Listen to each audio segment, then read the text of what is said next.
Lately, I find myself wondering if it is the hunger that makes us, the wanting, the yearning, the ache of longing, or if it is the consumption. There is something so carceral and natural about eating, consuming, devouring whole. It is almost too fleshy, too human. Sometimes, on that account, I wonder if it is in our human nature to consume and be consumed, to eat and be eaten, to watch and be watched, to love through a mutual swallowing.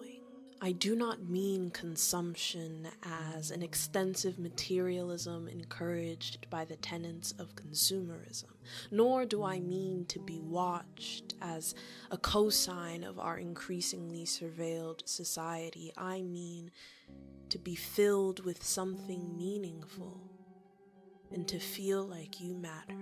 The smell of pumpkin spice and the resurgence of Tumblr aesthetics has unearthed this curiosity in me. What came first? The desire to consume or the consumer? This curiosity always leads me down an exploration of technology and the monopoly of ideas we see proliferated on the internet, a place so increasingly intertwined with our realities, a mediator telling us what to eat. Now the engine of the internet seems so integral to the massifying of consumption and surveillance. Maybe that massifying is something less like us, more metallic, machinic, cold. All roads lead toward capitalism being the masked villain at the end, but entertain me for a moment.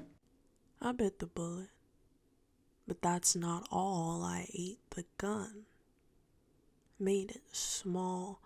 I watched the bullet, it flew too high, so I threw my eye up in the sky to see the bullet tear through again, and I lost count, became afraid that the fucking bullet, it knew my name, it knew my street, and in no time it know my rhythm, know my rhyme, got all lost and muddy, weak in the knees and frosted over funny and served to please and ironed out, lost its appeal,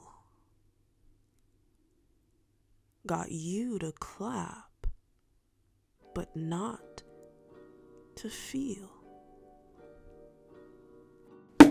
Hi, my name is Maud, aka the Dainty Funk, and this is Death to the Digital 001.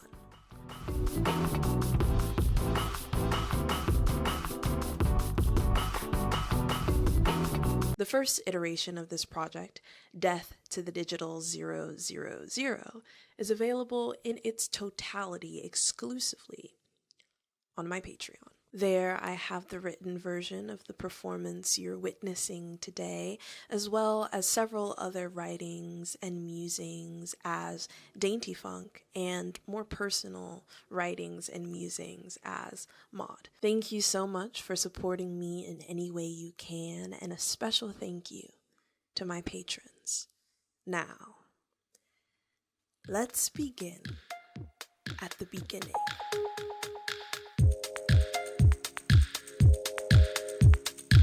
In 2013, the UN released a series of ads using genuine Google search results to reveal the prevalence of sexism and discrimination against women, ranging from, but not limited to, stereotyping and an overall disdain and denial of women's rights. The image places the text of the Google search results over the mouths of the women's portraits, as if they are being silenced. We are led to believe that these search results are a reflection of the public's biases against women, implying therein that the responsibility for the proliferation of these ideas lies with the users. In Algorithms of Oppression, Safiya Noble, co-founder and co-director of the UCLA Center for Critical Internet Inquiry, highlights the campaign's failure to implicate the algorithms or search engines that drive certain results to the top. The UN does not ask for whom these were the best search results, or who decides, or what are the other motives driving these search results to the top. It reminds me of the neutrality often afforded to white patriarchy. Always normal, typical, ordinary. Marginalization renders individuals static, makes non-white, non-men in a constant oppositional stance, a hyper-visible invisibility. When searching beauty, Noble only sees white faces. When searching for black girls, she is given pornographic images. Is this her bias or the algorithm at work? For the topic at hand, I thought it would at least be a little less thorough if I didn't talk about or mention the ways that the internet has emboldened these alt-right, decentralized groups. For these organizations, their call to arms happens on social media. They are able to connect and spread through messages in forums and Facebook groups, and specifically places that don't have a lot of authoritative or specific outlined rules and regulations. Even when there are rules and regulations, these groups specifically thrive in areas that don't have moderators or other kinds of authoritative forces that are regulating what's happening on their website. Dylan Roof used a computer to research racial crimes against white people, and after getting those search results was emboldened to kill 9 people in Charlottesville. Kyle Rittenhouse allegedly was given a call to arms on Facebook to bring weapons as counter-protesters for a protest that was happening for a black person who was shot by the police. He ended up killing 2 protesters. Both of these relatively young white men were emboldened and radicalized by these communities online. I use the term community very, very loosely. What I mean is that these groups of people are able to galvanize on the internet in a way that they aren't able to do as decentralized groups in the real world. Extensive work has already been done to unpack the phenomena of alt-right radicalization online, so I won't go into too much detail here, though it is important for our discussion. I would suggest, if you want to learn more, to watch Innuendo Studios' series, The Alt-Right Handbook, and FD Signifier's series on the Manosphere, to understand a little bit about what is happening on the internet when it comes to radicalization in these specific communities. Noah Samson also does insightful videos on this topic and has a playlist on his page dedicated to de-radicalization. It is not my particular ministry, but there are plenty of people and resources that you can seek out to learn more about this phenomenon. But when Dylan Roof looked up racial crimes against white people and was given search results that further emboldened and corroborated his already racist beliefs, was that the work of his bias or the algorithms? Surveillance capitalism is an economic system centered around the commodification of personal data and reality for the purpose of profit by targeting consumers more precisely.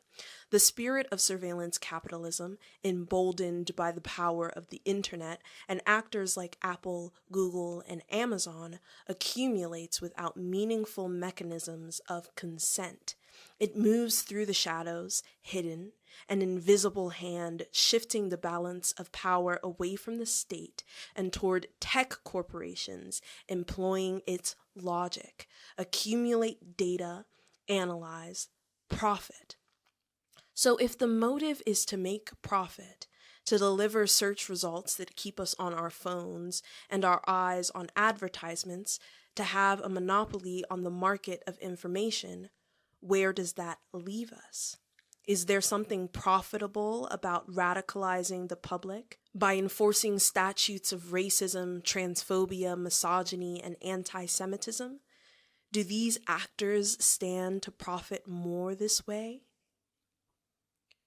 To answer these questions, we must go somewhere before the beginning. Now, I'll ask you to perform a thought experiment with me. Technology is an application of scientific knowledge for practical purposes and aims for human life. Some who abide by stiffer, less poetic meanings may align themselves with the second definition: machinery and equipment developed from the application of scientific knowledge. If the machine is an apparatus using or applying mechanical power and having several parts, each with a definite function and together performing a particular task, and mechanical power refers to the rate at which work can be done, what would you call the slave? Perhaps it is a bit of a leap to call the slave a technology, though it is a leap I'm willing to make. Eventually. I only mention it to posit that the massifying of consumption and surveillance began long before the internet. So, if you would not understand the slave as a robot, perhaps you'd understand it as automaton, machine, tool, commodity. If the disciplinary gaze of the Panopticon is a reflection of the archetypal power of modernity, then the slave ship too must be understood as part of the violent regulation of blackness. Hi, editing mod here.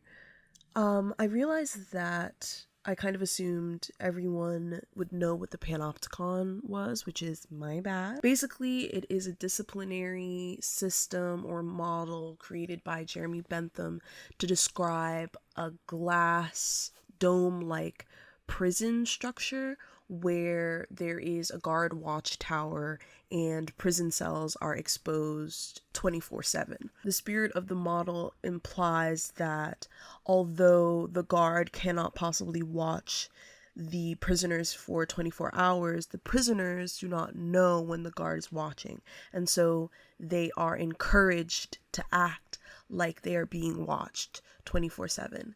Therein, panoptical refers to that corrective behavior that we participate in when we have the feeling that we're being watched. Michel Foucault, I'm not really sure how to pronounce these white-ass names, expands on this theory by questioning the increasingly governmental influence in the private sectors of our lives and how the panoptical structure is not just found in the prisons, but in schools, in hospitals, in the factory line. The panopticon is not just a disciplinary act, it is a way of life. Foucault also says that the panopticon is a symptom of the modern condition where punitive, cruel punishments are no longer necessary and preemptive disciplinary action is more common. But Simone Browne argues that this is from the lens of the majority, the hegemonic majority, and for marginalized people, specifically in the case of dark matters, Black people, violence has always been used as a way to correct inappropriate behavior. That has not changed in the case of modernity.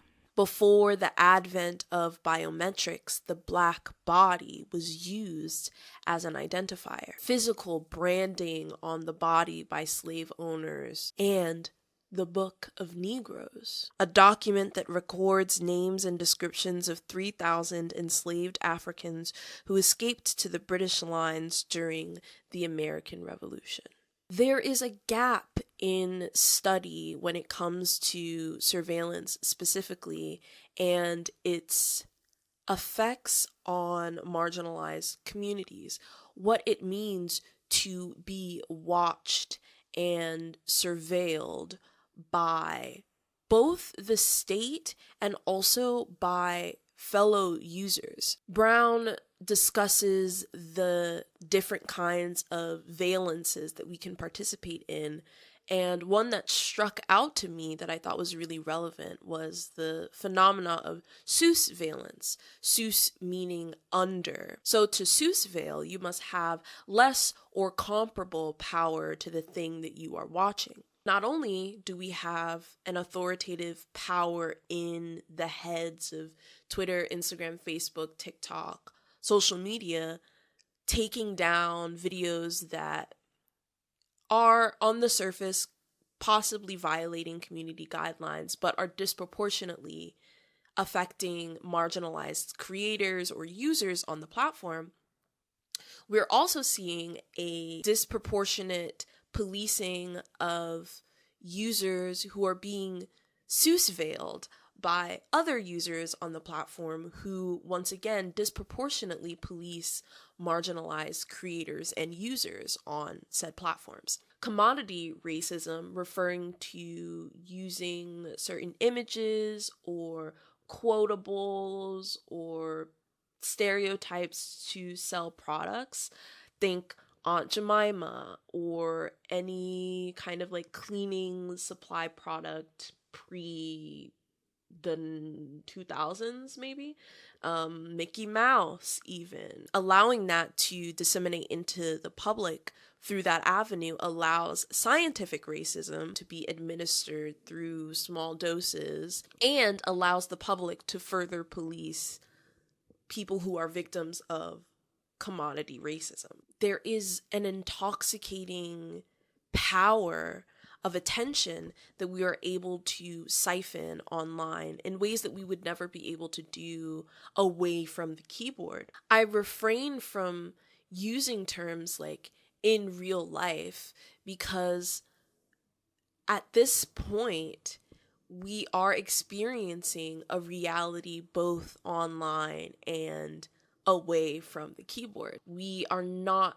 inauthentic online. The performance that we are performing on the internet is not completely antithetical to who we are and how we function in the day-to-day. And we also see that the internet is actively affecting reality. And for some reason, I can't shake the feeling that we also want to be watched. Be honest. Don't you want to be famous? To be seen? To be watched? To be looked at? To be loved? Well, don't worry. You are not alone. That's the root of it, isn't it? Why we post what we eat on our stories and the music we love and the ways the world has hurt us. I guess I should speak for myself.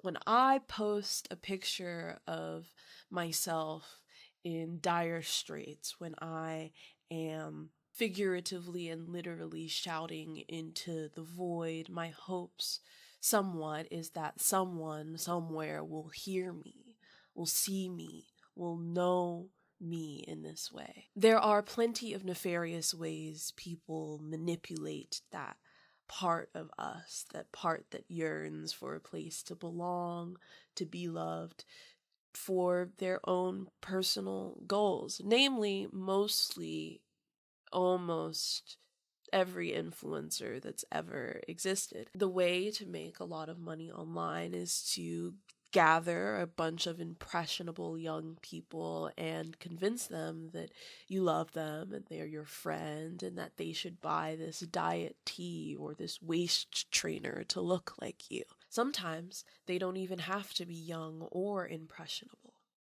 Just people with hearts like you. The notion of celebrity has been bulldozed in the last 5 years with the advent of TikTok and Instagram, where anyone can be famous, but no one gets to decide.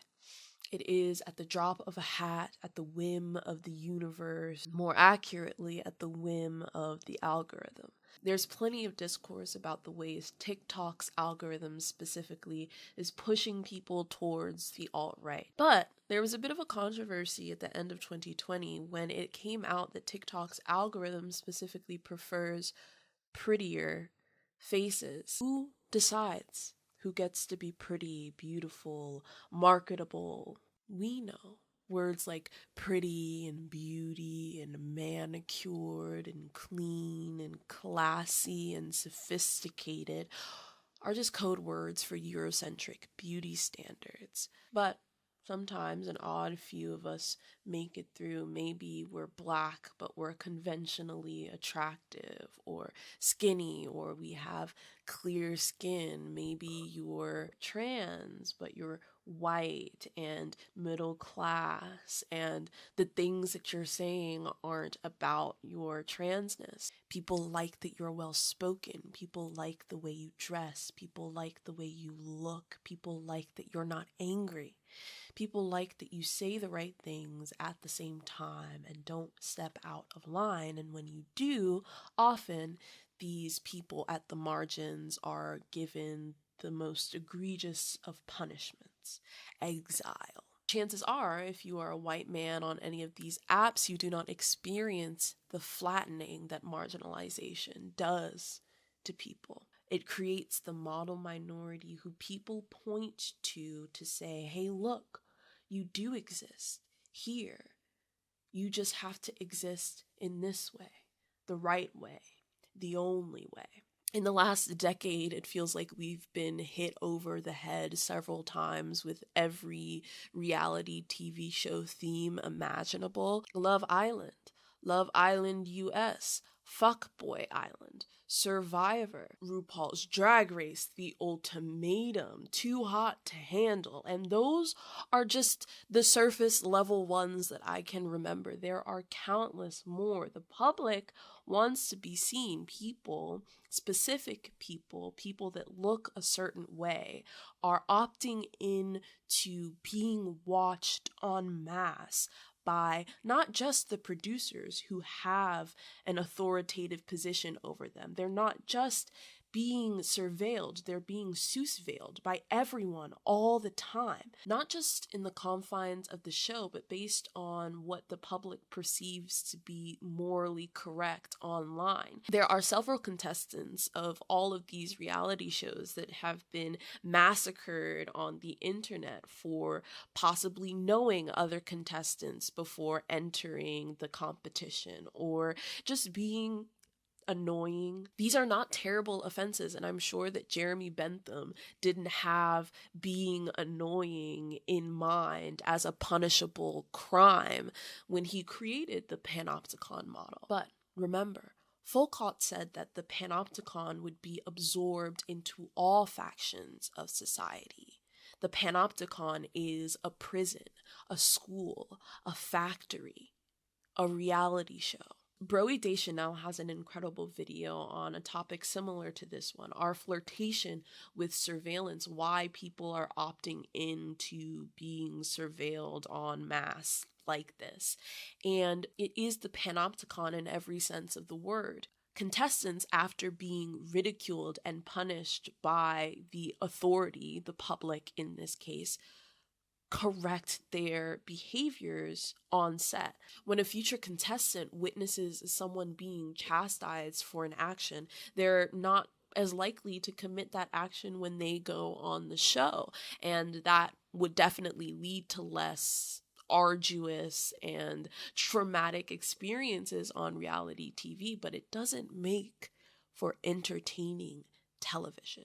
So why does it entertain us? We don't just want to be watched. We also like to watch. We want to be looked at, and we want to do the looking. Why? When does the impulse to see, to watch, to look become an urge to spy, to pry open, to render visible? Acts of voyeurism and surveillance have been happening since the invention of the camera, the disembodied eye. I don't think you're wrong or bad for wanting to be seen. I don't think you're wrong or bad for wanting to peer behind the glass pane of the privacy that we all wish that we had, hope that we have. And at its core, it is such a human desire to be seen and to also look behind the glass, the wall that people put up for themselves, to feel some closeness with the people that you interact with so often, so consistently online. I come from a hyper-Christian background, and so I'm no stranger to fearing that someone is always nearby, watching. And to that end, I think we'll always be wondering if these things would feel more natural, more important, more necessary if the web of capitalism was not constantly entangled within it. What would it mean for us if we could watch and be watched without the fear that those things, that data, is being used and mined for us to spend money? I and people like me are no stranger to the feeling of being watched, of being looked at, of having to act a certain way to avoid policing, punitive punishment. The rapid acceleration of the internet has not changed that for me. It has been this way for us for a very, very long time, and I think it, at the very least, irresponsible to imply that this fear is new, is different. It is perhaps one of the oldest fears we have. So your Instagram was hacked. What have you learned since your identity has been thrusted from your grips? I'm not popping on Instagram, but like, it was a place where I did something specific, and more than, lamenting losing Instagram, because I can just literally make a new Instagram account. It's like,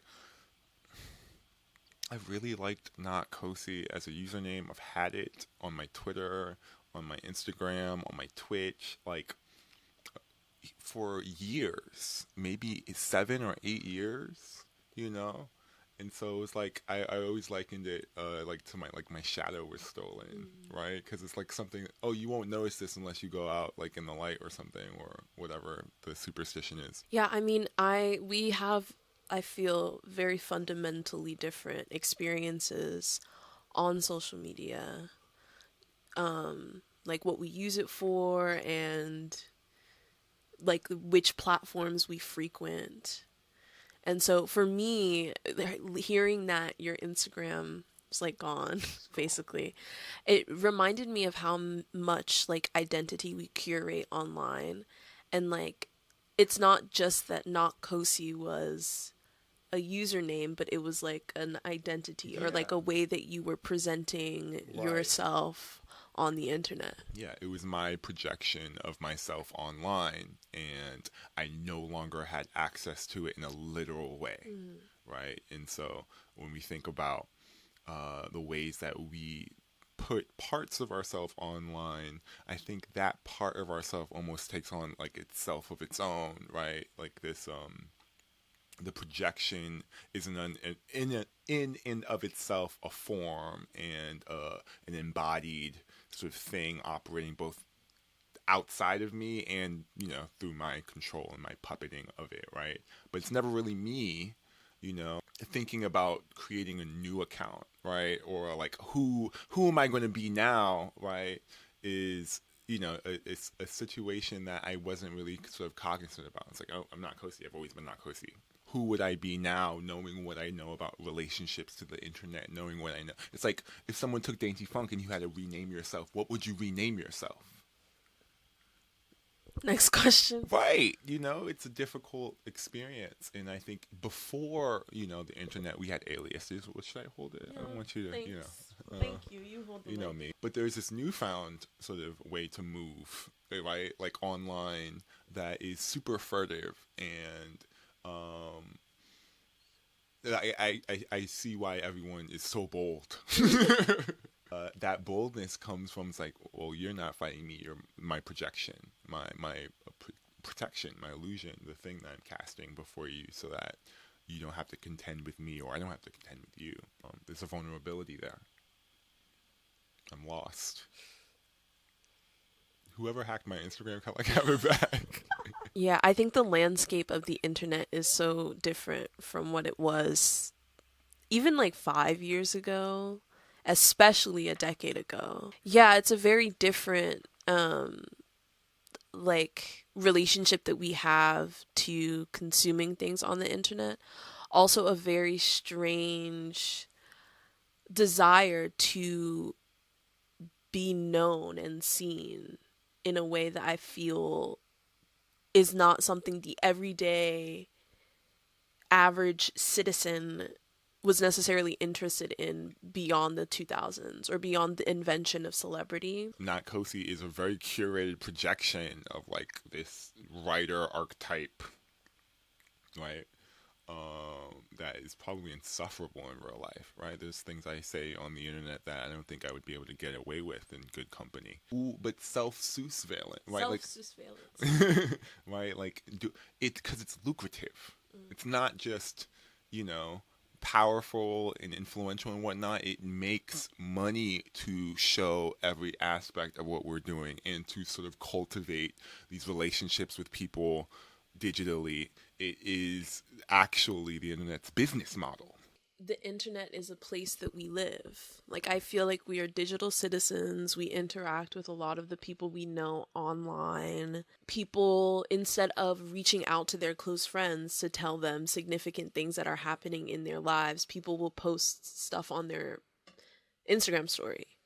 Like, I think that there is truth in the ways that we interact online that have kind of overimposed or replaced the ways that we used to maintain like our friendships and relationships. And so the idea of losing an account that tethers me to so many different people, both in like the public space and also in a personal sense, is interesting. I don't think it's necessarily like terrifying. Like, I'd get over it, obviously. But I do think that there's something to be said about the ways that we curate our identities online and what it means about like our personhood when we are curating ourselves in ways that I don't think we ever imagined we would. Yeah. Like a decade ago. And I may have felt differently if it was my Twitter account. Yes, because I very much enjoy my Twitter account. But I haven't, in a way, I haven't used Twitter since I lost my Instagram account. I don't know, it just felt imbalanced, right? So it was like, oh, that identity was taken, right? Because I couldn't have this. And people don't even do this. This is literally just me being weird, right? Like, there's that unity of like, oh, this is how all my accounts are going to be not Kosi, right? That's just going to be my thing, right? And, oh no, except here, you can't do that thing.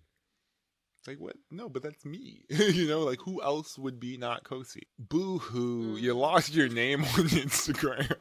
So, for context, the section before this is called The Internet's Face. And this section is going to be called The Internet's Face Revised. Like, and in the first section, I kind of shit all over the net. Like, I'm like, it's awful. Like, the alt-right pipeline and white people made this shit, and so it's bad. Da da da da da.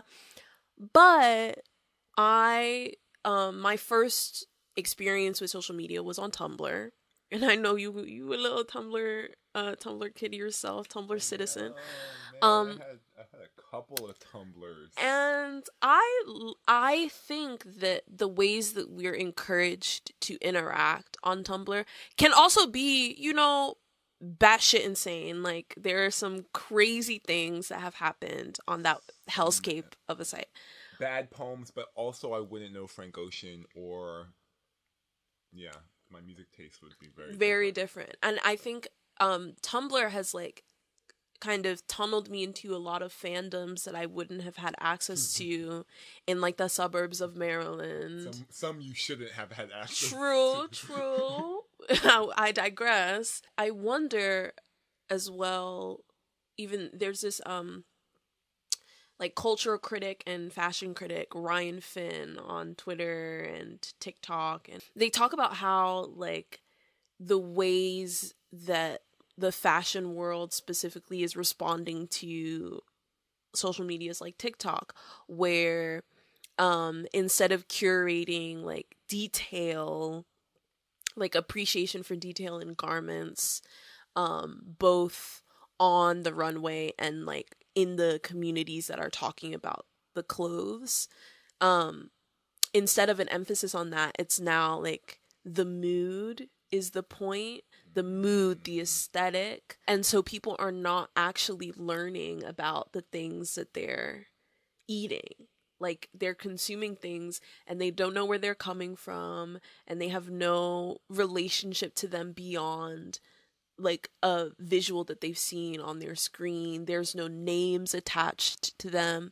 And then you can get into like what that means for creators who are both on the margins, offline and online, and when a sound trends and the person who belongs to that name, or like the person's voice, can literally be scrubbed, the identity of that person can be scrubbed from the face of the earth.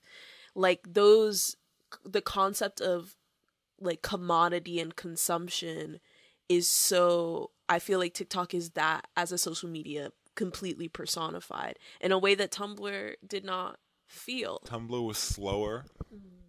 It was self-curated. There's a lot in the fact, in and of itself, that TikTok is a media that tells you what to watch. It does it in a way that feels, ingenious, right? It's like addictive, right? In a way that intimate. It's all up in it. TikTok, I remember leaving TikTok because I felt like this knew me in ways I didn't want to be known, right? And I felt craven. But it was because, right, it watches you back for sure. I guess it's what brings me back to like the idea that we are looking to be watched in some strange turn of events. Like, I think we're ultimately distrustful of surveillance, but there is, at least in the circles that I frequent, I feel like there's this ambient desire amongst a lot of people to be known and watched and seen and heard. Yeah. And I'm also not, I'm not immune to that feeling personally. And I don't know if that is a symptom of the internet and that possibility, or if it is an inevitability of being human. To be watched over, it's a comforting feeling. It is, I think, the only thing about surveillance and surveillance, not the only thing, I mean the crux of it, its inherent conflict is who is watching me and why. I imagine how good it would feel to be like, Be real. to be able to post ourselves and let these folks know we're good, right? Or this is what I'm on. To share our data willingly with strangers and friends and foes, and anyone in between. I don't think we're like, oh man, that those people with their smartphones and they're just throwing everything they want on the internet. I think that none of the feelings that we have about being online, being famous online, being in all of these parasocial relationships, being in a surveillance state, right? Surveillance capitalism sucks, and it's always see that all the words slip around, but capitalism. Oh, takes off the mask. Exactly. Takes off the I literally said that in the beginning of this video. The truth is, I like things. I like a lot of things. I bought too much jewelry from Ghana after seeing my grandmother's jewelry collection and how beautiful and sacred and ancient it was. This summer I fell ill with the knitting bug and bought a bunch of mohair yarn in a bunch of assorted colors, and now my yarn corner is abandoned, filled with so many unfinished projects that I will finish eventually. I have so many clothes, some that I've taken with me from middle school, hand-me-downs from older cousins. I have makeup scattered around the front of me as we speak. And I love these things. I love them dearly and intimately, and there's something about imbuing an object with memory. There's something about a gift that feels so right and human and lovely and beautiful. The first version of this project was an attempt to obscure my image by disfiguring myself through collage and painting my face different colors. I wanted to subvert surveillance by obscuring my identity, but still making something that felt very true to me, very dainty funk adjacent. I think we have a lot of power to reinvent ourselves in very revolutionary ways online. We are able to enter spaces that we wouldn't be able to enter by obscuring our image, our identities on the internet. I think there is revolutionary praxis embedded in the institution of the internet, the idea of the internet, the idea of creating a place where ideas can be shared and mingled and changed. There's something beautiful about that, and I feel it in my soul, in my heart. But in my head, I know all of these things can be wielded for evil. I want to have more agency with my experiences online. I want to be in control of how people perceive me, of what is perceived, of how Instagram knows me. I want to make an impact. I want to be someone.